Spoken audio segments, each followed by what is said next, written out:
Nggak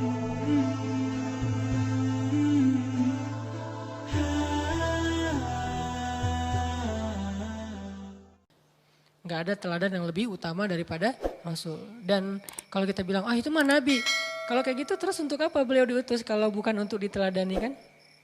Kan ada orang bilang, itu mah Nabi kita beda. Kalau gitu nggak usah neladani Nabi gitu. Kalau nggak usah diteladani ngapain beliau diutus? Udah aja Allah turunkan Al-Quran dalam bentuk buku tiba-tiba ada dan dibaca rame-rame. Atau tiba-tiba Al-Quran itu di-share aja sama Allah di dalam handphone. Semua handphone itu udah ada aplikasi Al-Quran. Bisa juga kan? Kayak misalnya ada beberapa program yang kalau kita beli handphone pasti ada kan ya aplikasinya. Udah wajib tuh dari Android. Kenapa Allah nggak share aja langsung? Kayak misalnya MP3-nya udah ada. Terus game tertentu tuh udah ada. Terus kalau di komputer mah sekedar minimal Office-nya udah ada gitu. Kenapa Allah nggak nge-share aja Al-Quran di setiap handphone kita? Kenapa nggak di-share aja Al-Quran dalam bentuk buku, lembaran, terus dibaca rame-rame dan dicetak ulang gitu? Kenapa harus ada Nabi? Karena kalau lembaran cuman teori, tapi tidak ada visual teladannya, uswahnya tuh nggak ada. Nabi diutus supaya ditiru, Nabi diutus supaya dicontoh, Nabi diutus supaya diteladani. Jadi kalau kita bilang itu mah Nabi kita beda, terus buat apa Nabi diutus?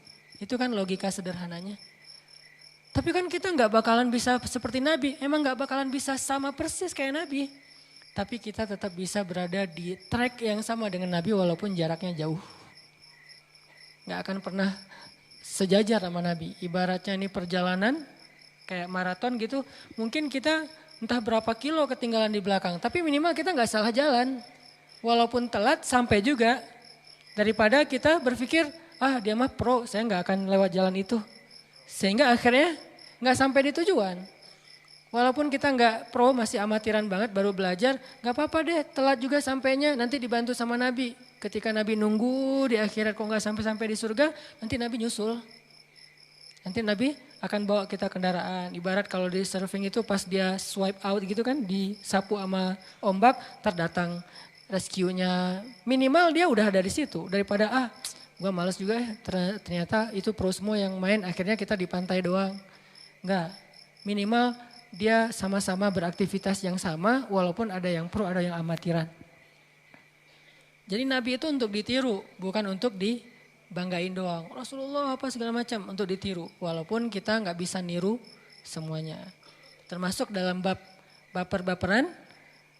Baper itu bukan cuman kebiasaan ABG anak muda doang. Orang tua juga bisa baper. Cuman kasusnya beda-beda.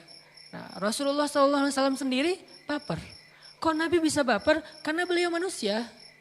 Masa sih harusnya kan ideal gak ada baper-baperan, flat aja. Justru kalau Nabi itu bukan manusia, malaikat, kita tuh gak akan bisa niru Nabi justru. Karena tuh Nabi terlalu perfect, gak ada sama sekali adegan-adegan kekeliruan, lupa. Berarti kita nggak akan bisa niru Nabi, soalnya terlalu sempurna. Kenapa Allah mengutus Nabi itu manusia, bukan malaikat? Supaya kekurangannya menjadi teladan buat kita. Kekurangan Nabi aja jadi teladan loh. Nabi kurang, itu teladan buat kita. Contoh apa? Nabi pernah keliru? Beberapa kali malah. Nabi pernah ditegur Allah? Beberapa kali. Ada di surat yang paling terkenal, Abasa. Ada di surat Ad-Duha, ada di surat At-Tahrim, ada di surat Al-Ahzab, ada di surat At-Taubah, ada di surat Al-Anfal, ada di surat Al-Imran, ada di surat Al-Baqarah. Ada banyak surat yang negur Nabi. Kenapa kok ditegur? Karena Nabi keliru. Loh, katanya Nabi kok bisa keliru? Supaya kalau kita keliru ada teladan yang bisa kita tiru. Bagaimana memperbaiki kekeliruan, bagaimana menyikapi orang yang keliru. Jadi Nabi benar dan kelirunya aja teladan. Saya nggak bilang benar dan salah ya, karena Nabi nggak berbuat salah. Tapi keliru ya, beda salah sama keliru. Salah itu dosa, kalau keliru dimaafin. Nabi keliru, ya. Tapi keliru Nabi teladan. Nabi pernah sholatnya misalnya lupa, pernah. Salat harusnya 4 rakaat jadi 2 rakaat. Wah, katanya Nabi kok gak khusyuk. Supaya kita kalau nanti gak khusyuk, bukan Nabi yang gak khusyuk kita. Kalau Nabi nggak menteladani yang kayak gitu, begitu kita salah sholat, akhirnya kita harus ulangi lagi dari awal. Bayangin teman-teman sholat duhur, karena riweh, tadi habis rapat, akhirnya sholat zuhur mikirin rapat aja, udah gitu 2 rakaat salam. Aduh salah baru 2 rakaat, mulai lagi dari awal. Kan berat kan buat kita, tapi kalau ada teladan dari Nabi, Nabi pernah kayak gitu, tapi nggak memulai dari awal, ngelanjutin 2 berikutnya. Jadi ringan kan buat kita, justru kelirunya Nabi itu rahmat untuk kita. Nabi keliru, rahmat untuk kita. Supaya kita bisa mencontohi Nabi dalam hal yang sama dan itu keringanan dari Allah SWT. Termasuk baper, ada teladannya dari Nabi. Kalau kita nggak bisa baper kayak versi Nabi banget, minimal mendekatilah. Nabi itu paling baper, salah satunya gara-gara dakwah. Dan yang buat Nabi lebih baper lagi apa teman-teman? Sampai turun atau sampai muncul satu fikih baru namanya fikih kunut nazilah. Itu kan gara-gara Nabi baper kan? Baper terhadap apa? Ada beberapa orang utusan Nabi, sahabat, hafiz Al-Quran yang dibantai sama musuh di Bi'rul Ma'unah namanya. Di sebuah sumur Ma'unah itu mereka tuh dibunuhin sama musuh, dikhianatin. Tadi katanya pengen belajar dakwah. Muhammad utus dong orang ke sini, kita pengen belajar Islam. Begitu diutus, di tengah jalan mereka malah dibantai. Dan mereka bukan para prajurit sehingga bisa ngelawan. Para da'i, para hafiz, para ulama yang bukan megang senjata, megangnya buku. Mereka hafalnya Quran, dibantai di tengah jalan. Itu Nabi baper banget.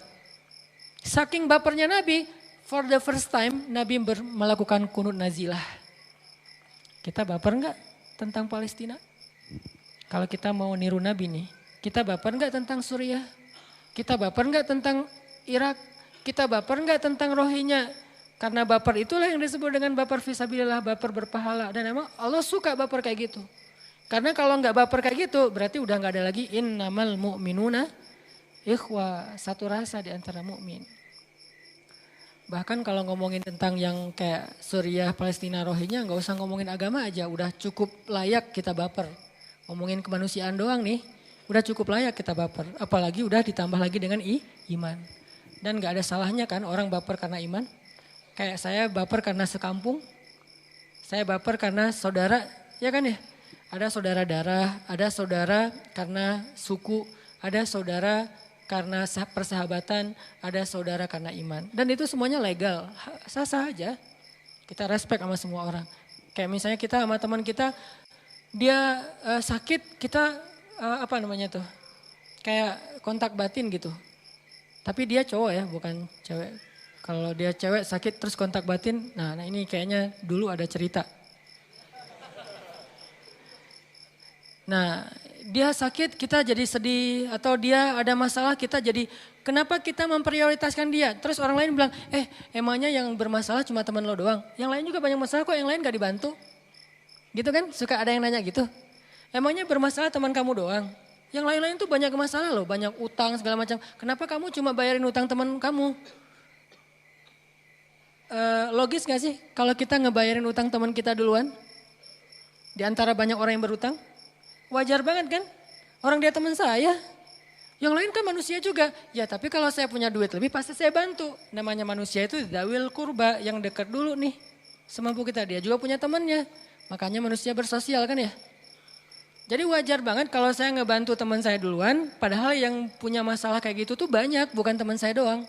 Itu wajar banget. Gitu juga kita ngebantu misalnya saudara kita yang sebangsa, wajar. Kenapa nggak bantu yang kena musibah misalnya kebakaran kemarin di Amerika? Ya karena itu jauh, ini yang dekat dalam hubungan kebangsaan. Tapi ada hubungan lain selain kebangsaan, hubungan iman. Kenapa bantu Suriah? Kenapa bantu Palestina? Nah itu sesama Muslim. Wah, kok pakai agama sih? Wajar dong.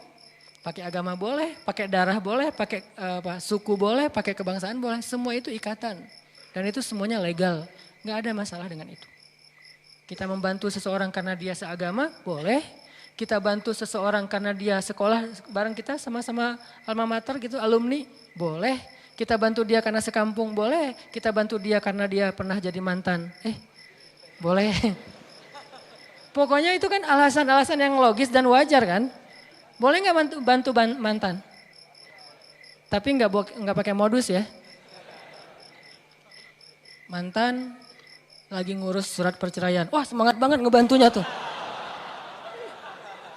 Kayaknya itu paling semangat tuh. Wah sini biar saya urus tuh yang di pengadilan teman saya semua tuh. Gitu ngomongnya. Makin cepat diurus, kalau perlu kita wah pakai belakang biar cepet. Jangan nanti dia berubah pikiran lagi nggak jadi cerai kan rugi gitu. Ada yang kayak gitu. Wajar nggak sih ngebantu orang yang kita mungkin punya hubungan baik hubungan darah, hubungan suku, hubungan kebangsaan, hubungan iman. Semua itu legal dan nggak perlu dipermasalahkan. Jadi saya agak-agak heran orang yang educated masih mempermasalahkan yang kayak gini-gini. Apakah kita nggak pakai logika? Sederhana banget logikanya tuh. Kenapa kamu bantu pas gempa di Aceh? Itu kampung saya. Emangnya yang gempa di Aceh doang? Ya nggak masalah, tapi itu kampung saya gitu. Dan memang saya nggak boleh bantu orang kampung sendiri. Kan gitu ya, habis gempa di PD kemarin tempat lahir saya. Pasti ada sesuatu yang lebih. Kita juga kayak gitu, kenapa? Kayak misalnya saya tuh agak unik tuh. Kalau lagi di sini kangen mie Aceh, pas lagi di Aceh kangen bala-bala sama apa? Sama gehu sama gitu-gitulah makanan-makanan kita. Terus kalau di sana tuh kan di restoran lagunya tuh lagu-lagu Aceh gitu kan. Kangen lagu-lagu kayak di restoran Sunda kayak gitu-gitu yang pas acara pengantenan gitu. Aduh kangen ya. Jadi ada ikatan sekarang tuh walaupun saya keturunannya murni Aceh tapi udah 11 tahun di Bandung dan kangen tetap dengan Bandung. Malah sekarang pride dengan budaya Sunda. Kemana-mana tuh saya kayak ngebanggain Sundanya selain emang aslinya orang Aceh. Kenapa? Karena udah ada hubungan. Apa hubungannya dengan Sunda Ustadz? Ya gitulah pokoknya. Gak usah diperjelas ya. Ntar rame. Kenapa? Karena teman-teman saya banyak orang Bandung. Sejak 11 tahun yang lalu saya tinggal di sini. Apalagi udah ada pemuda hijrah ya gengnya orang Sunda semua. Ngobrolnya mereka pakai bahasa Sunda. Walaupun saya nggak berani pakai bahasa Sunda takut salah tapi ngerti banget lah mereka ngomong apa. Dan dengan ngerti dan feel-nya juga udah dapat apa yang orang Sunda itu suka yang nggak suka. Yang orang Sunda itu kayaknya kena banget gitu. Apa yang buat mereka tuh flat aja. Itu ngerti udah punya feel-nya. Berarti kan udah ada hubungan nih. Sehingga ketika ada masalah kayaknya misalnya kemarin tuh. Ustadz yuk kita bikin sebuah program sebutlah di sebuah provinsi mana gitu daerah timur. Saya bilang, jangan, itu kojo banget tuh. Emang kenapa Ustaz? Mending di Bandung dulu. Kenapa saya ngebelain Bandung dulu kalau ada program-program yang menurut saya tuh kayaknya bagus nih. Gagasan-gagasan yang out of the box, kreatif dan insya Allah positif. Kenapa saya ngebela-belain di Bandung dulu gak usah di kota lain? Karena kan udah ada ikatan emosional kan dengan Bandung. Nah itu hal yang wajar. Kenapa saya ngebelain Palestina? Karena ada ikatan emosional dengan Palestina. Ikatan emosional dengan Suriah dan ikatan emosional itu dibangun lewat iman kata Nabi nanti ketika terjadi huru hara akhir zaman iman itu tertinggal di Syam. Syam itu Suriah Palestina. Iman itu adanya di Syam. Lalu para sahabat bertanya ya Rasul kalau terjadi huru hara nanti di 3 kota itu ada di Syam, ada di Irak, ada di Yaman. Kira-kira mana yang kita harus datengin? Kata Nabi Syam dulu. Maksudnya apa? Kalau kalian pengen bantu huru hara akhir zaman, korban huru hara akhir zaman, bantu Syam dulu kata Nabi. Nabi yang nyuruh, bantu Syam dulu. Syam itu termasuk Palestina dan Suriah. Berarti itu ikatan yang terbangun oleh keimanan berdasarkan hadis-hadis Nabi. Dan itu hal yang wajar lah. Sama kayak kita tergerak karena postingan seorang selebgram yang kita ngefans banget sama dia, idola kita gitu. Sebutlah kalau di bola itu ada Cristiano Ronaldo. Dia bikin postingan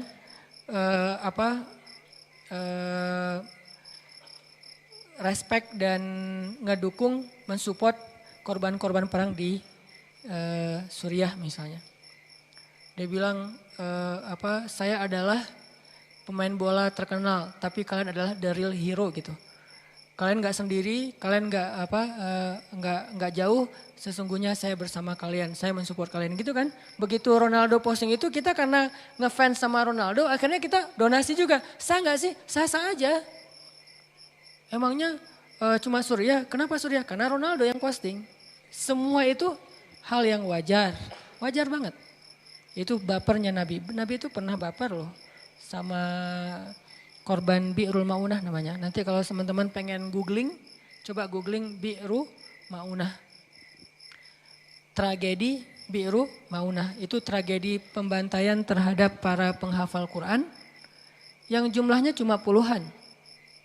Bukan ribuan, bukan ratusan ribu, puluhan. Itu aja Nabi itu doa, ya Allah hancurkanlah, doanya gitu. Kok doanya ekstrem banget sih, radikal banget sih, gak ada kasih sayang. Nabi itu simbol kasih sayang. Gak ada orang yang lebih lembut daripada Rasulullah. Gak ada yang lebih besar kasih sayangnya daripada Rasulullah. Gak ada yang lebih toleran daripada Rasulullah. Tapi orang yang kayak gini, doanya ya Allah hancurkanlah orang-orang yang berkhianat itu. Dan binasakanlah mereka, sesungguhnya Engkau maha kuasa atas segala sesuatu. Itu salah satu redaksi dari kunut nazilah. Bukan cuma ngedoain korban, tapi ngedoain atas pelaku. Gak boleh ngedoain yang buruk-buruk, doain aja dapat hidayah. Nabi itu ngedoain, kenapa? Karena itu kejahatan kemanusiaan yang udah sangat luar biasa. Ngebunuh orang yang gak bersenjata kan kejahatan kemanusiaan ya. Kalau ngebunuh sama-sama senjata itu wajar. Nabi gak ngedoain mereka yang buruk-buruk, kayak misalnya perang Uhud. Nabi ngedoain gak? Ya Allah hancurkanlah nih orang-orang yang membunuh saudara saya Hamzah. Kan dalam perang Uhud itu yang meninggal justru paman Nabi, terus Mus'ab bin Umair yang pertama bawa Islam ke Madinah. Kenapa gak ada kunut nazilah di perang Uhud? Karena meninggalnya dalam perang, wajar. Sama-sama pegang senjata. Tapi begitu yang Bi'rul Ma'unah, yang jadi korban itu gak pegang senjata. Itu kejahatan kemanusiaan namanya. Kalau Hamas sama Israel bertempur, Hamas meninggal, itu wajar. Karena sama-sama pegang senjata. Tapi kalau anak kecil, sampai hancur misalnya tubuhnya, emang mereka pegang senjata? Senjata apa yang mereka pegang? Paling juga senjata mainan. Kenapa mereka jadi korban? Berarti ini kan kejahatan kemanusiaan. Nabi itu kunut nazilah loh. Coba cek nanti di Google. Doa kunut nazilah dari hadis Nabi. Itu isinya tuh luar biasa loh. Makanya mudah-mudahan kita tahu. Oh baper itu ternyata ada dalam Islam. Tapi dalam kasus apa? Insya Allah nanti kita bahas lebih lanjut lagi ini setelah sholat Isya. Kita lanjutkan pembahasan tentang baper. Tadi kita masih ngambil contoh-contoh baper yang dialamin oleh Nabi. Sebagaimana istilahnya kan artinya baper bawa perasaan, artinya pakai rasa gitu ya. Dan memang kalau kita baca di Al-Quran itu teman-teman, perasaan kita juga bisa jadi ibadah, bisa juga jadi dosa. Artinya Islam itu mengajarkan kita untuk melibatkan perasaan untuk beramal soleh, bukan cuma fisik. Jadi artinya kita suka sesuatu, kita benci sesuatu, itu sesuatu amal soleh. Kalau suka dan bencinya di tempat yang memang benar. Kayak misalnya kita suka atau berkasih sayang kepada pasangan, kepada keluarga, itu amal soleh. Kalau dengan pasangan flat, plain gak ada rasa apa-apa, berarti kita tidak beramal soleh dengan perasaan. Nikah biasa-biasa aja gak ada rasa gitu. Sekedar punya status doang. Itu gak ada pahala hati tuh. Cuman paling pahala ya ngasih nafkah, pahala besar pastinya. Terus juga ngebantu kalau misalnya butuh bantuan. Tapi di hatinya tuh gak dapat pahala, padahal ada pahala yang gak butuh tenaga. Dan pahala yang gak butuh tenaga itu adalah pahala dengan ibadah perasaan.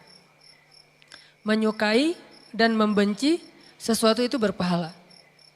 Kayak kata Nabi, ayyakunallahu wa rasuluhu ahabba ilaihi mimma siwahuma. Ketika Allah dan Rasul lebih disukai, lebih dicintai daripada apapun juga. Kan berarti perasaan nih. Ternyata perasaan kita juga bisa beribadah. Jadi baper ke Allahnya, baper ke Rasulnya. Bukan sekedar status Nabi Muhammad adalah Nabi. Bukan, kita ada rasa ke Rasulullah. Rasa rindu ke Rasulullah itu berpahala. Rasa cinta ke Rasulullah itu berpahala. Rasa takjub, kagum, respek, kasihan kepada Rasulullah itu semuanya berpahala. Terus yang kedua, ayyuhibbal mar'a la yuhibbu illa lillah. Dia mencintai seseorang karena Allah. Berarti kan perasaan juga tuh. Mencintai ulama, Jadi kalau kita sama ulama itu dengki, sama ulama itu kayak iri, sama ulama itu kayak males banget. Jadi kesannya seolah-olah ulama itu apa gitu ya. Nggak ngeidolain ulama seperti kita ngeidolain mungkin seleb siapa misalnya. Ini berarti kita nggak beribadah dengan perasaan kita. Allah ngasih perasaan itu nggak sia-sia, bukan sekedar untuk ngerasa buat diri kita doang. Allah kasih mata bisa jadi pahala. Allah kasih telinga bisa jadi pahala. Allah kasih lisan bisa jadi pahala. Allah kasih tangan bisa jadi pahala. Termasuk Allah kasih hati dan perasaan bisa jadi pahala dan ibadah. Gimana beribadah dengan perasaan dan hati? Yaitu mencintai ulama salah satunya. Bukan sekedar tahu ulama, bukan sekedar dengerin ulama, tapi sampai ke tingkat cinta ke ulama.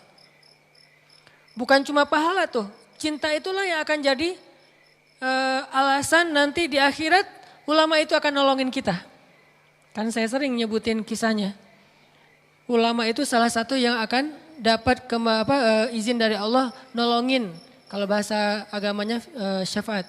Bisa nolongin orang-orang yang saling mencintai karena Allah nanti di akhirat. Makanya kemarin pas saya silaturahim dengan guru-guru saya di Aceh. Jadi misi saya pulang kemarin ke Aceh itu kalau bahasa Acehnya sawu gampung, artinya silaturahim dengan keluarga, dengan guru-guru. Saya datang, yang pertama saya lakukan apa? Saya cium tangan guru-guru saya, terus saya bilang beri saya nasihat. Udah gitu yang ketiga apa? Jangan lupa saya nanti ya di akhirat kalau guru-guru masuk surga duluan. Saya request dari sekarang, saya tag tuh. Janji? Ya janji. Pastinya awalnya gak akan gitu kan? Enggak lah Ustaz Hanan segala macam basa-basi yang mungkin bukan basa-basi, mungkin mereka nggak hargai. Tapi menurut saya tetap aja mereka lebih soleh dari saya. Setidaknya mereka lebih duluan beramal soleh dari saya. Kalau misalnya kita kepedean bilang kita lebih soleh dari mereka, walaupun itu nggak boleh ya. Setidaknya yang pasti mereka duluan beramal soleh daripada kita. Kenapa? Toh kita tahu amal soleh itu dari mereka kan? Berarti mereka duluan nih. Saya bilang, kan yang duluan beramal soleh di dunia, duluan masuk surga di akhirat. Kok gitu Ustaz? Iya. Wassabiqun as-sabiqun. Wassabiqun. Orang yang di dunianya duluan beramal soleh atau berlomba-lomba dalam kebaikan. Nanti di akhirat sabiqun juga duluan masuk surga. Makanya sabiqunnya ada 2 kali itu. Wassabiquna di dunia. As-sabiquna fil akhirah. Jadi siapa yang di dunia duluan dalam kebaikan, di akhirat duluan kepada surga. Saya pesan, Ustadz, guru kalau misalnya Ustadz duluan masuk surga, ingat-ingat saya ya cari. Pertama mungkin di surga nyarinya, di sistem surga gitu kan. Sistem surga lebih canggih daripada Google. Karena sistem surga itu udah luar biasa, Allah yang bikin. Hanan Ataki gitu, nggak ada. Kalau gitu pakai underscore kali, Hanan underscore Ataki. Kalau Hanan Ataki doang mungkin beda. Atau ada Ustadz Hanan Ataki beda juga. Pesan sponsor. Ustadz Hanan underscore Ataki, nggak pakai underscore 2 kali ya. Oh ternyata nggak ada juga. Gitu. Udah pakai underscore nggak ada. Oh kalau gitu emang nggak ada di surga nih. Belum masuk. Gimana dong? Cari lagi di yang lain. Kalau nggak ada di surga, carinya di padang mahsyar. Jangan buru-buru cari di neraka. Jangan doain yang gitu-gitu tuh ya. Kalau nggak ada di surga, di padang mahsyar lah minimal ya. Saya juga nggak berani lah berandai-andai. Coba cari di neraka, siapa tahu saya ada. Nggak mau saya berandai-andai kayak gitu. Ini andai-andai yang nggak dibolehin. Tapi kalau di padang mahsyar, ya sewajarnya lah. Semua kita pasti kan melintasi padang mahsyar kan. Tapi kalau neraka kan nggak semuanya. Dan kita berharap semua kita di sini nggak ada satupun yang ngerasain. Jangankan api, asap neraka jangan ngerasain. Jadi nggak perlu berandai-andai. Bilang aja. Kalau nggak ada di surga, cari di padang mahsyar. Nanti tanya ke malaikat-malaikat yang bertugas di padang mahsyar. Kan banyak banget malaikat PIC pada mahsyar tuh. Cie. Oh ternyata ada tuh lagi di sidang. Masalah apa? Masalah dulu dia suka ngejailin orang misalnya. Dulu pernah manjat pohon di kebun orang waktu dia masih kecil. Atau mungkin dia pernah nyakitin hati dia. Terus dihisap gitu kan ya. Jadi intinya mah mencintai ulama itu pahala tuh. Itu baper, melibatkan perasaan, yang diridhoi Allah. Jadi jangan berpikir bahwa Islam itu cuma zahir doang. Penampilan, pakaian, jenggot, terus jidat, itu semuanya baik. Dan saya respect banget sama orang kayak gitu. Cuman bukan itu doang, ada batin. Zahir batin itu sama pentingnya. Bahkan kadang ada yang masuk surga lewat batin yang zahirnya belum beramal soleh. Ada seorang laki-laki Yahudi kalau nggak salah dalam perang Uhud.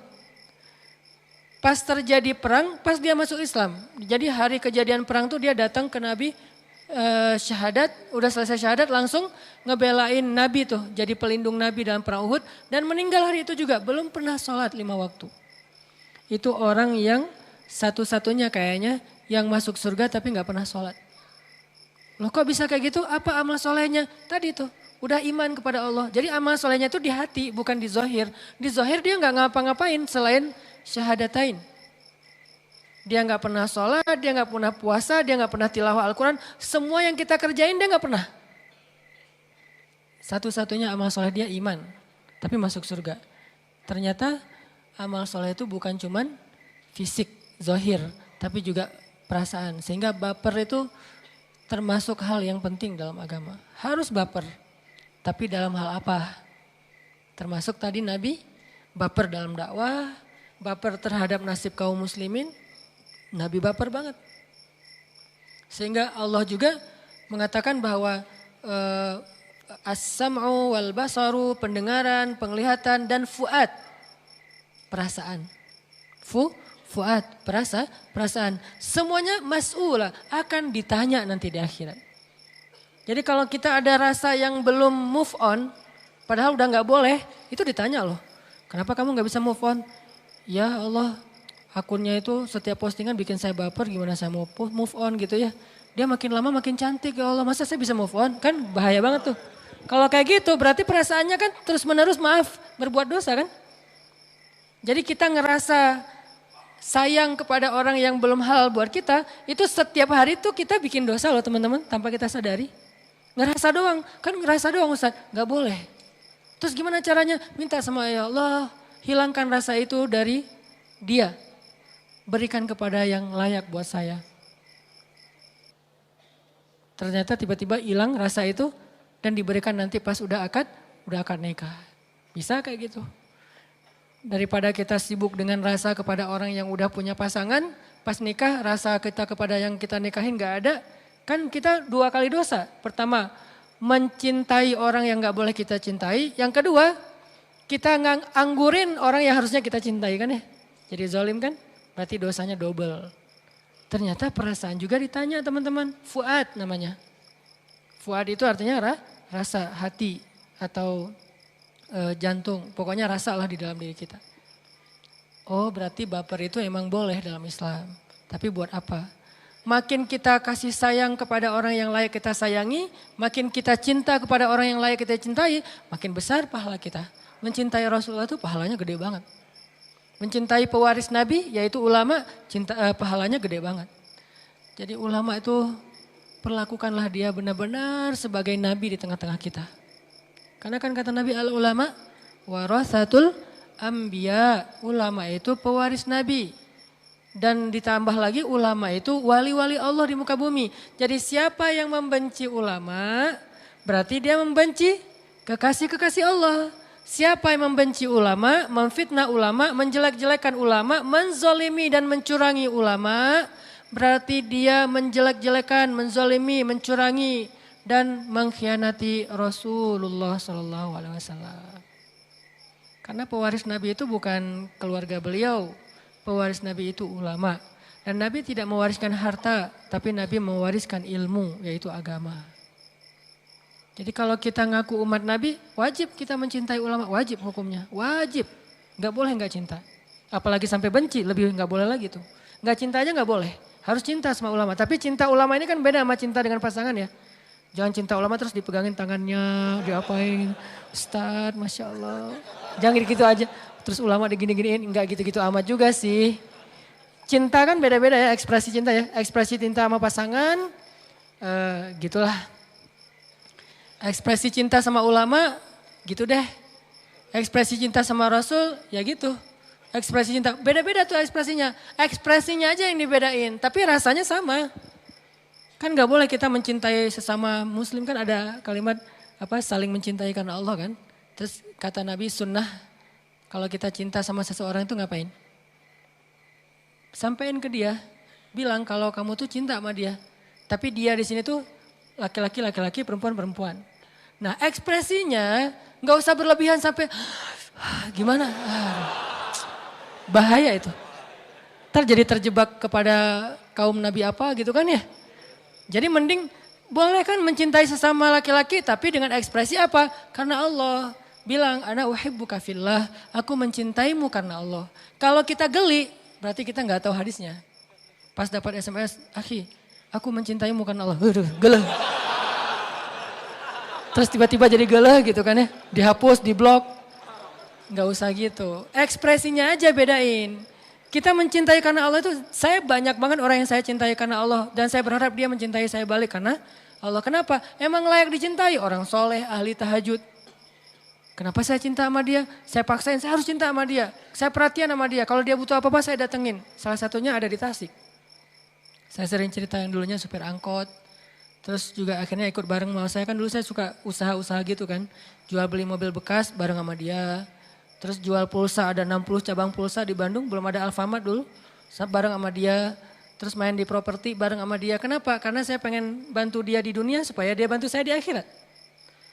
Terakhir sekarang dia udah pindah ke Tasik. Saya telepon, Pak ngapain di Tasik? Lagi mau sekarang buka-buka warung jualan kayak gitu. Saya samperin ke Tasik, saya bantu apa nih? Bisa ngeringanin apa nih beban Bapak? Supaya nanti dia di akhirat nggak ke Tasik 10 kali, 1000 kali lipat Tasik. Saya lagi jauh di sana, lagi perjalanan pada masyarakat yang tertati-tati. Karena dia nih ahli tahajud, ahli tilawah, hatinya bening. Saya baru baca Al-Quran 1 ayat, dia udah nangis duluan. Saya baca aja gak nangis, dia yang denger nangis. Orang soleh banget. Saya ngelihat langsung kesolehan dia. Dan kita cuma berhukum dengan zahir ya, kita gak tahu batinnya. Makanya gak boleh menjudge isi hati orang, hanya menjudge zahirnya. Zahirnya soleh. Ya udah saya berharap, saya datang ke Tasik, saya jalan ke nyetir sendiri ke Tasik. Biar nanti di akhirat dia yang akan menjemput saya di padang mahsyar yang jaraknya mungkin lebih jauh daripada Bandung Tasik. Itu kan mencintai orang soleh. Dan saya punya beberapa list orang-orang kayak gitu saya simpan di saya. Dan saya berusaha supaya dia juga cinta sama saya. Karena kalau saya cinta sama dia doang tapi dia nggak cinta sama saya, belum berbalas nanti di akhirat. Caranya gimana biar dia cinta sama saya juga? Tahadu, tahabu. Salah satunya kan saling berhadiahlah kalian, maka kalian saling mencintai. Berarti saya harus kasih dia banyak hadiah. Butuh apa Pak? Butuh apa? Hadiah. Biar dia ingat saya. Terus kalau ada apa-apa, saya curhatnya ke dia. Tolong doain anak saya lagi sakit. Tolong doain saya lagi sedih. Tolong doain. Akhirnya dia ingat saya terus. Nanti di akhirat juga kayak gitu. Begitu dia nggak ngelihat saya, dia ingat. Nah, akhirnya saya dapat cinta dia. Suatu saat lama gak ketemu, tiba-tiba dia SMS, Ustadz gimana keadaannya? Saya kangen udah lama nih gak ketemu Ustadz. Biasanya saya suka dipanggil ke rumah untuk kalau saya ada rusak listrik atau apa suka manggil dia. Padahal kalau manggil tetangga bisa kan? Yang bisa benerin listrik banyaklah tetangga. Kenapa saya manggil dia jauh-jauh? Karena saya pengen ngasih hadiah buat dia. Benerin listrik berapa sih? Cuman ganti kabel segala macam, paling sejam juga beres, kasih 25.000, 30.000. Tapi saya pengen ngundang dia ke rumah, biar nggak cuman ngundang ngasih duit, mending saya ngasih dia sedikit kerjaan, biar lebih baik buat dia, biar nggak mencela juga menghina. Pak saya listriknya rumah lagi rusak nih, datang kasih 500.000 misalnya. Biar dia ingat sama saya di dunia. Nanti di akhirat dia juga akan ingat. Ternyata benar di dunia dia ingat lama gak ketemu dia SMS duluan. Ustadz kemana aja udah lama ya gak ketemu kangen nih. Mudah-mudahan kangen di dunia itu menjadi indikasi nanti dia akan kangen juga di akhirat. Gak ketemu 6 bulan aja kangen. Gimana gak ketemu 1000 tahun. Pasti akan lebih kangen lagi. Jemput. Bayangin yang jemputnya satu rombongan pakai truk. Tiba-tiba di akhirat ada satu truk besar, datang itu orang-orang soleh semuanya. Ngejemput siapa Pak? Satu rombongan, ngejemput Hanan Ataki. Bayangin yang ngejemputnya itu orang soleh semua kan ya. Kumpulkanlah satu truk orang-orang kayak gitu, kita cintai mereka. Bikin mereka cinta juga sama kita. Tahadu, tahabu, kasih hadiah, kasih ini, kasih itu. Bukan saya ya, karena saya ngerasa, ini demi Allah bukan basa-basi. Saya tuh belum merasa soleh untuk layak jadi orang yang bisa nolongin orang di akhirat. Enggak. Nih saya ngomong kayak gini biar teman-teman nyari deh. Nyari di luar tuh banyak banget orang-orang soleh yang teman-teman udah lihat. Kalau ini kan bukan, ngomong di depan tuh kan bukan indikasi kesolehan ya. Cuman ada sedikit sesuatu yang bisa di-share ya share. Belum tentu juga saya paling soleh. Tapi kalau teman-teman ngelihat ada yang emang udah istiqomah, sholat 5 waktu dijaga. Bukan hanya ibadah ya, akhlaknya juga baik ke orang lain, care, ngalah, sabar, maafin. Ada orang kayak gitu, kejar tuh orang. Nanti dia akan kejar kita nanti di akhirat. Cari tuh orang, nanti dia akan cari kita di akhirat. Ini kan ngelibatin perasaan, ibadah-ibadah hati nih. Baper nih. Nah baper-baper kayak gini nih yang harus kita bangun nih. Selain baper kayak Rasulullah, baper kepada kaum muslimin yang sedang tertindas. Padahal cuma beberapa puluh orang. Bayangin Suriah itu udah lebih dari 500.000 orang yang jadi korban sejak Arab Spring. Lebih 500.000 orang. Masih kurang cukup jumlahnya untuk bikin kita baper. Kalau itu juga nggak baper, kayaknya kita perlu mempertanyakan lagi. Masih ada perasaan gak sih di hati kita? Karena Allah itu wajib baper menurut saya. Dan itu sangat legal, sangat wajar. Kalau ada yang bilang itu radikal, mana ada radikal? Yang radikal justru Rusia tuh yang ngebom-bom anak kecil di Suriah. Yang radikal justru Bashar Assad tuh yang membiarkan rakyatnya dibom sama negara lain. Kan itu rakyatnya dia.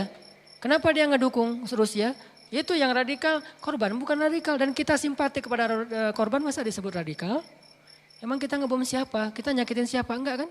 Kita cuma pengen bantu saudara kita yang kesakitan. Saya lihat banyak banget postingan tuh. Kan saya coba lihat nanti saya following siapa. Salah satu yang saya following kan yang emang update ya berita dari sana. Biar saya makin baper. Dan baper itu bikin saya makin sering berdoa dan bersyukur, nggak banyak ngeluh. Karena ternyata di sana jauh lebih susah hidupnya daripada kita. Saya nge-following itu, buat self reminder lah. Buat ngingetin diri saya biar nggak gampang ngeluh. Begitu ada masalah dikit, masalah pribadi, lihat itu, wah masalah pribadi saya kecil dibandingkan ini. Nggak jadi terlalu berat sedihnya. Gampang recovery. Barusan aja habis sholat isya saya dapat lagi postingan terbarunya, anak kecil tuh. Kepalanya tinggal sebelah, dijajar, semuanya kena. Itu yang korban semalam pemboman dari pesawat tempur Rusia. Apa enggak baper? Rasul aja cuma berapa puluh orang baper sampai kunut nazilah, ini 500.000 orang. Ada lagi tuh kasus Nabi baper berat.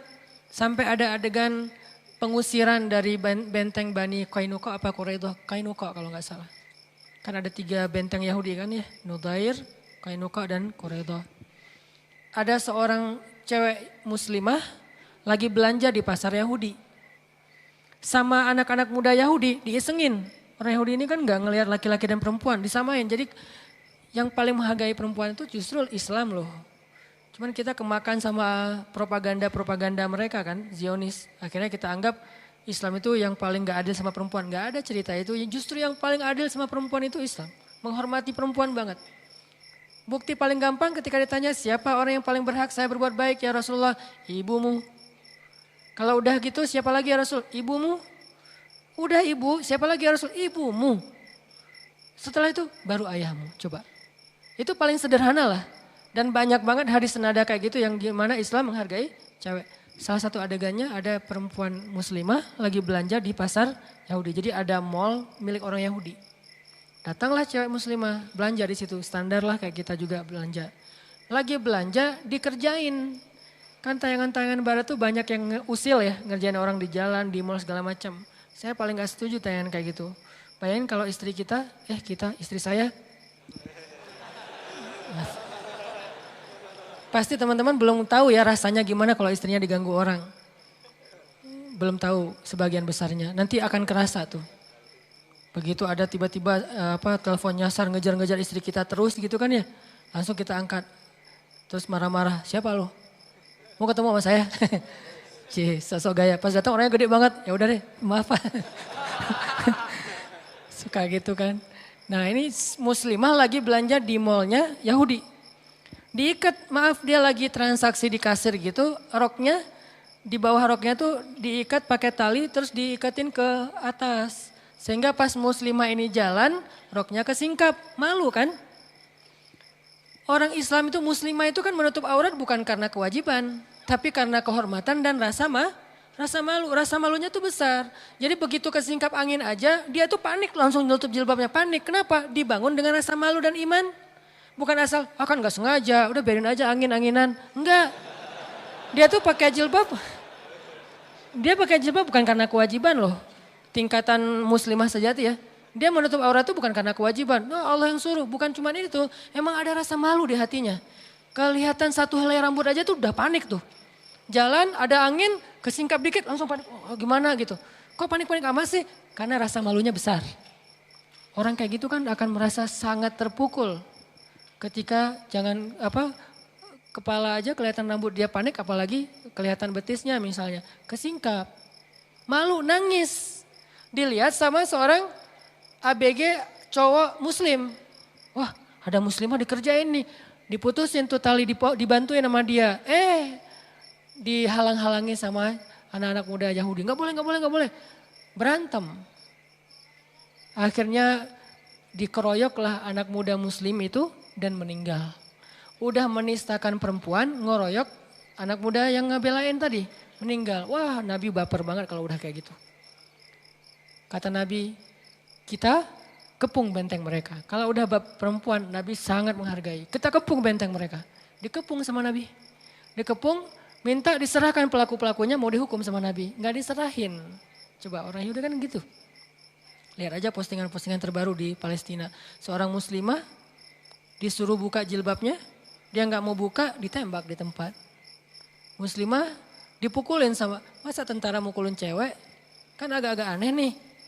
Nah, Nabi baper banget, dikepung cuma satu permintaannya, serahin pelaku-pelakunya biar kita adili. Dan Nabi gak akan zolim kok, akan diadili sesuai dengan keadilan. Keserahkan, gak diserahin. Kalau gak diserahin ya udah dikepung aja terus. Sampai mereka nyerah, akhirnya diusirlah yang tua-tua, yang perempuan disuruh keluar dari Madinah karena udah membatalkan perjanjian. Udah gak sesuai lagi dengan akad di awal. Yang muda-muda dikumpulin kemudian mereka dihukum. Ini bapernya Nabi nih. Terus kalau Nabi satu muslimah aja digituin doang. Baper. Gimana kita di Suriah hampir ribuan muslimah itu dinodai. Di Rohingya banyak banget kasus perempuan muslimah yang ayahnya udah lari, yang kakaknya udah lari, yang ibunya dibunuh di depan matanya, yang anak kecil dibunuh. Yang perempuan yang ABG nih umur di atas 7 tahun sampai 25 tahun itu dinodai. Dan banyak kasus yang dalam semalam itu puluhan orang menodai satu perempuan. Puluhan orang dalam satu malam. Sampai dia jadi kayak orang gila gitu. Apa masih kurang alasan buat baper? Jadi menurut saya kalau ini juga gak baper, plain banget sih perasaannya. Dan kita takutkan Allah juga nanti akan memberikan dia ujian yang sama. Ketika dia dalam masalah yang besar, orang gak ada yang kasihan sama dia. Dan masalah paling besar itu nanti di akhirat. Ketika dia di akhirat dapat banyak masalah dari para malaikat, gak ada yang peduli sama dia. Kan ini kasihan. Minimal baper kita tentang Rohingya, bikin orang Rohingya baper ke kita nanti di padang mahsyar. Baper kita ke Suriah dan Palestina, bikin mereka baper ke kita nanti di padang mahsyar. Kenapa mereka? Karena mereka tuh menurut saya udah dijamin masuk surga loh. Kan siapa yang meninggal dibunuh dijamin masuk surga kan? Karena semua dosanya dikasih ke pembunuh. Berarti dia gak ada dosa tuh. Ditambah lagi di Suriah dan Palestina itu yang meninggal anak kecil yang emang gak punya dosa. Dan anak kecil di sana beda sama anak kecil kita. Di sana rata-rata anak kecilnya hafiz Al-Quran. Hafalnya tuh gak lama-lama sebulan khatam 30 juz. Ini gak ada lagi alasan buat kita gak baper. Tadi aja kita ada ulama yang belum hafiz, tapi soleh, kita udah belajar mencintai mereka ya. Berusaha gitu kasih hadiah biar mereka cinta sama kita. Gimana yang anak kecil, hafiz Quran, korban perang. Itu kan udah dijamin banget masuk surga. Yang bahkan mungkin gak pakai hisab. Was-sabiquna as-sabiqun ulaikal muqarrabun. Mereka duluan masuk surga, surganya Firdaus, gak pakai hisab. Orang kayak gini kalau cinta sama kita gara-gara di dunia kita mencintai mereka, wah enak banget hidup kita nanti di akhirat. Banyak yang nolongin. Makanya kenapa Ustaz Hanan tuh kok sering-sering posting bab, walaupun gak sering sebetulnya segitu mah masih wajar. Bab tentang Suriah, Palestina. Kenapa gak posting tentang Indonesia? Yang posting tentang Indonesia udah ada istri saya. Lihat aja Rumah Teduh Sabaridin kan ngeposting tentang Indonesia, khususnya yang dekat dengan kita, Jawa Barat. Korban-korban bukan korban, yang kena musibah sakit kanker yang luar biasa itu udah ada di istri saya motivasi terus biar dia istiqomah dengan aktivitasnya menolong atau nemenin teman-teman yang kena penyakit kanker dan mereka miskin. Saya pernah nemenin ke Tasik, pernah nemenin ke Garut dan itu korbannya ngeri-ngeri loh. Rata-rata orang yang menengah ke bawah bahkan bukan miskin, fakir. Udah ada bagian itu. Jadi bukan berarti kita ngelupain yang di Indonesia, enggak sama sekali. Cuman bagian ini udah ada, bagian ini udah ada. Tapi kalau Suriah dan Palestina emang beda sih. Bukan beda masalah tempat atau negaranya. Keadaannya jauh lebih sulit daripada kita, jauh. Orang di sini sakit masih ada keluarga, di sana enggak ada siapa-siapa. Makanya teman-teman, baper-baper kayak gini yang kita perlu bangun di dalam diri kita. Memang harus melibatkan perasaan. Gak boleh sekedar basa-basi simpatiknya. Dan gak usah khawatir dengan anggapan orang lain. Yang penting satu aja, jangan ganggu orang. Jangan menghina orang, jangan mencela orang, jangan menjudge orang lain. Kalau kita gak pernah ganggu orang lain, terus kita respect pada seseorang, kita simpatik pada seseorang, itu wajar banget. Kecuali kita suka menjudge orang lain, suka menghina orang lain, suka ganggu orang lain, itu baru salah. Jadi salahnya itu bukan simpatik, ngeganggunya yang salah. Baper tetap. Coba teman-teman lihat deh di surat Al-Kahfi, salah satu contoh Nabi baper. Surat 18 ayat 6. Itu salah satu contoh Nabi baper banget. فَلَعَلَّكَ بَاخِعٌ نَفْسَكَ عَلَىٰ آثَارِهِمْ إِن لَّمْ يُؤْمِنُوا بِهَذَا الْحَدِيثِ أَسَفًا. Hampir-hampir kamu mencelakai dirimu sendiri wahai Muhammad. Saking bapernya Nabi tuh. Maksud mencelakai, saking bapernya Nabi sampai sakit tuh. Nabi itu berdakwah tuh benar-benar soulful banget. Ada yang nolak, sedih beliau. Ada yang nolak sedih, bukan sedih ke dirinya, sedih ke orang lain. Saking sedihnya bikin Nabi sakit. Berhari-hari sakit, malam gak bisa tidur, jadi kurus. Sampai Allah bilang, Muhammad kalau gini-gini terus lama-lama kamu bisa celaka nih. Kenapa Nabi kok baper berat? Gara-gara orang tidak beriman. Kok bisa gitu? Karena Nabi udah ngelihat neraka. Kalau kalian tahu apa yang saya tahu gitu kan, maka kalian akan banyak menangis daripada tertawa. Maksudnya untungnya kita gak ngelihat apa yang dilihat Nabi. Jadi masih bisa happy-happyan, seru-seruan, have fun, ketawa. Coba kalau kita ngelihat neraka kayak Nabi dan Jibril. Jibril itu kan sejak ngelihat neraka gak pernah berhenti menangis. Nangis aja terus sampai Nabi Muhammad nanya saking seringnya Jibril nangis. Jibril kenapa? Kenapa kamu nangis? Kata Jibril, gimana saya gak nangis ya Rasulullah?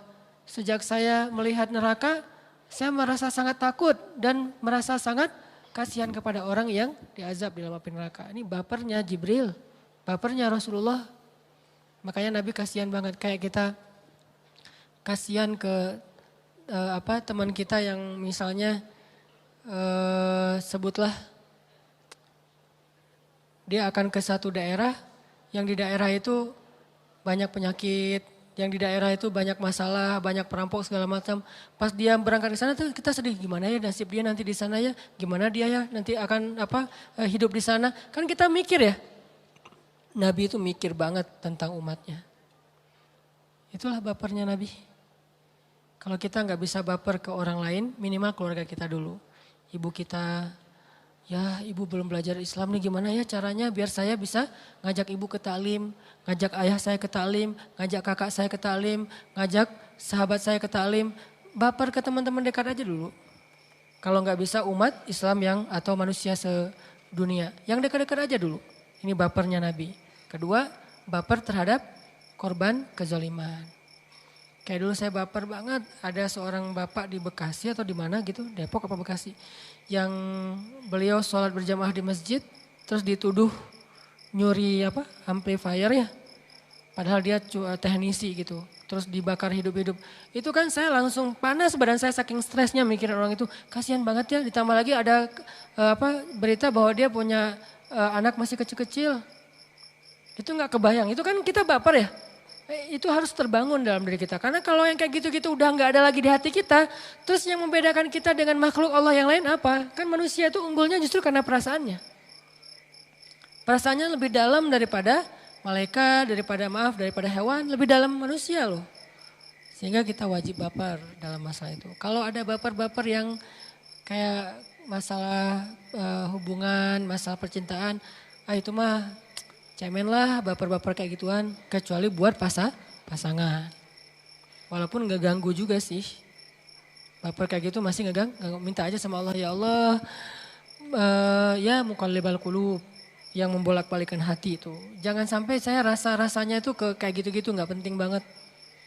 Masa kita jadi gak bisa tidur gara-gara mantan, kan gak keren banget kan. Nah mantan mah lagi bulan madu, tidurnya nyenyak, kita gak bisa tidur, meriang gitu. Dia sakit dikit ada yang belai, kita meriang-meriang gak ada yang beliin obat, gak ada yang ngasih makan. Kan gak keren banget nih. Jadi kayak konyol menurut saya. Jadi gak usah deh yang kayak gitu-gitu mah. Gak enak banget baper ngeliat orang lain apa misalnya. Biasa aja lah. Justru yang kayak gitu-gitu agak sedikit plain. Tapi kalau ke pasangan yang udah halal itu harus dalam. Harus bilang apa misalnya segalanya lah gitu-gitulah pokoknya. Nah ini kalau kita bisa menempatkan baper kita di tempat yang tepat, insya Allah kita kayak beribadah setiap hari walaupun tidak ruku dan sujud. Beribadah perasaan.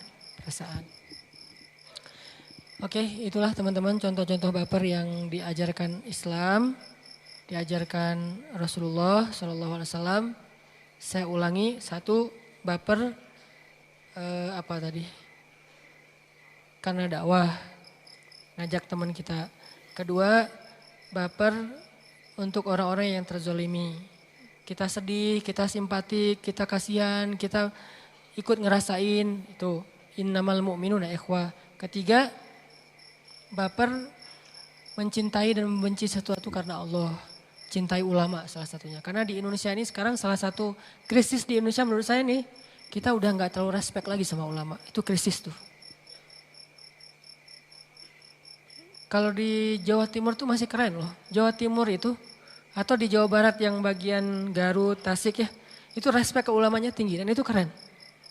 Tapi di beberapa tempat respek ke ulamanya udah hampir gak ada. Ulama tuh dianggap kayak sama dengan kita. Dikritisi, dikomentarin macam-macam. Dijelek-jelekin kalau perlu. Gak boleh kayak gitu dengan ulama. Masa Nabi nyampain hadis terus kita komentar. Gak usah ngomong aja. Nabi nyampein hadis kita bilang, jangan teori doang, gitu-gitu kan ya. Ini kan agak-agak gimana gitu. Dan ulama gak nyampein kecuali Al-Quran, hadis, mau dikomentarin. Kan gak layak. Dan orang yang mengkomentari ulama, Allah udah menegur mereka di surat Luqman. Wala tusa'ir khaddalaka inna ankaral aswad la sautul hamir. Sungguh suara yang paling buruk itu suara keledai. Apa maksud dari peribahasa itu? Itu kan peribahasa Al-Quran. Seburuk-buruk suara adalah suara keledai. Maksudnya apa? Keledai itu kan simbol hewan yang bodoh di dalam Al-Quran. Seperti di surat Al-Jum'ah. Dia bawa banyak lembaran tapi gak ngerti apa-apa. Itu keledai. Tapi suaranya lantang. Maksudnya apa? Seburuk-buruk suara adalah orang yang gak ngerti apa-apa. Tapi membantah ulama. Ini bahaya nih. Ulama nih, MUI ngeluarin fatwa. Kita bilang, saya gak setuju sama MUI. Emang saya siapa? Kecuali saya juga ulama. Saya sebagai misalnya ketua ormas apa, gak setuju dengan MUI. Selevel nih. Tapi kita orang awam gak setuju dengan ulama, emang kita siapa? Kecuali kita bilang gini, saya ngikutin ulama ini aja deh. Bukan ulama yang itu, boleh. Karena ulama macam-macam kan. Kita mengikuti salah satunya. Tapi kalau kita menentang ulama dengan pendapat kita, itu gak level. Gak layak lah. Sehingga coba teman-teman kita mulai menghargai para ulama. Baik ulama itu yang ngetren di media atau ulama yang mungkin guru-guru kita di musola, di masjid, yang guru-guru kita di sekolah, yang ngajarin kita Al-Quran, hadis. Bagaimana dengan yang ngajarin kita sains, itu guru. Tetap kita hargai. Tapi ulama yang mengajarkan ayat dan hadis itu lebih utama lagi. Karena emang itulah pewaris Nabi. Jangan mencela ulama. Jangan merendahkan ulama. Kalau nggak sanggup ngomong yang baik tentang ulama, diam. Kalau nggak sanggup ngomong yang baik, diam aja. Mudah-mudahan dengan kayak gitu kita nanti di akhirat ada yang nolongin. Pede gitu mau masuk surga dengan amal sendiri. Kalau saya enggak. Makanya tadi saya ngandelin orang soleh yang ada di Tasik itu. Dan orang soleh yang ada di Jakarta. Syekh Thorik Faris namanya, guru saya di Mesir. Beliau nikah sama teman istri saya orang Jakarta. Itu andalan saya banget tuh. Syekh butuh apa Syekh? Syekh butuh. Terus yang di Aceh, kemarin saya datang. Dia butuh teh, saya ambilin. Walaupun cuma sekali-kali doang kayak gitu. Tapi saya pengen caper di depan dia, emang caper. Bukan caper depan followers ya. Ustaz Hanan gitu banget ya, hebat ya ke guru. Bukan caper ke followers, caper ke guru. Supaya apa? Biar guru itu ingat saya. Kan muridnya banyak. Mana yang diingat? Kalau enggak yang paling pintar, yang paling bawang kan yang diingat. Nah saya mah enggak dua-duanya. Pintar enggak, bawang-bawang amat juga enggak. Biasa-biasa aja pertengahan. Jadi guru tuh bisa dibilang enggak ingat sama saya. Kenapa enggak ingat? Karena enggak ada kelebihan, juga enggak ada keunikan. Jadi saya enggak unik-unik amat karena mungkin di sekolah mungkin suka bolos, suka cabut, suka apa. Enggak unik. Juga enggak pintar-pintar amat yang kalau disuruh ke depan pasti maju. Enggak, biasa-biasa aja sampai guru lupa. Emang kamu pernah jadi murid saya? Sampai gitu. Terus gimana biar saya diingat? Ya caper kan? Saya harus caper, saya harus apa gitu. Sehingga mudah-mudahan kalau saya sedikit agak-agak riak dalam tanda petik. Supaya guru saya tahu, Ustaz saya gini-gini, saya dakwah sekarang, Ustaz dan segala macam. Biar dia, oh iya ya berarti saya punya murid yang kayak gini, alhamdulillah dia ingat. Nanti di akhirat dia juga ingat ke saya. Itu baper ya, mudah-mudahan bermanfaat. Dan pesan moral yang utama adalah jangan baper dulu kepada lawan jenis kecuali setelah akad nikah. Hubungannya apa Ustadz? Nggak ada hubungannya sih. Keingat aja barusan itu penting ya. Kenapa? Panjang lagi nih. Kenapa? Karena kalau udah baper duluan belum nikah, nanti pas udah nikah agak-agak plain. Apalagi ngebanding-bandingin, jangan. Udah aja tahan dulu sekarang. Tapi Ustadz enak rasanya tuh Ustadz kayak gitu-gitu. Enak apaan? Enaknya cuma sebentar, setelah itu wah gak usah dibahas. Pengen bunuh diri lah, kelilingin sungai Nil lah, pengen loncat dari apalah, kan gak enak tuh. Gak usah lah kayak gitu-gitu mah. Udah aja, ternyata saya tahu sekarang, oh ternyata setelah menikah masih bisa meluapkan perasaan itu yang luar biasa. Oh ya udah nikah aja. Saat belum direstui, ya pelet. Enggak boleh, haram ya. Barakallahu li walakum, mudah-mudahan ini bermanfaat. Allahumma ighfir lana dzunubana wa liwalidayna warhamhuma kama rabbayana shighara.